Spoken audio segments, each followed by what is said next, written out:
Samantala, naitala ang pinakamalamig na temperatura sa buwan ng Marso sa Baguio City ngayong linggo. May fast break news si Brian Lacanlale, live. Brian. Yes, Mayan, magandang tanghali.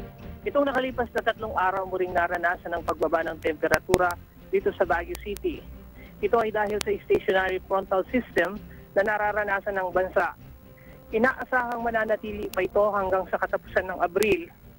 Ang pagbaba ng temperatura dito sa Baguio City ay karaniwang nararanasan tuwing buwan ng Pebrero at saka ang ng Henero. Subalit, nitong March 28 ay nakapagtala ang Pag-asa ng 10.8 degrees Celsius, mas mataas lamang ng bahagya kumpara sa pinakamababang naitala noong February na 10.2 degrees Celsius.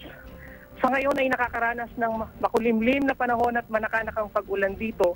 Samantala, nananatiling normal ang bilang ng mga taong umaakyat dito sa syudad.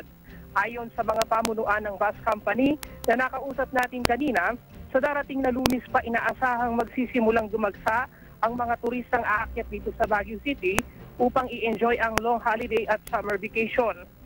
At sa kabutihang palad, wala namang pinsala o inaasahang pang aftershock sa magnitude 3.4 earthquake na sumentro dito sa Baguio City kahapon ng alas 3:31 na naitala ng Philippine Institute of Volcanology and Seismology of PHIVOLCS.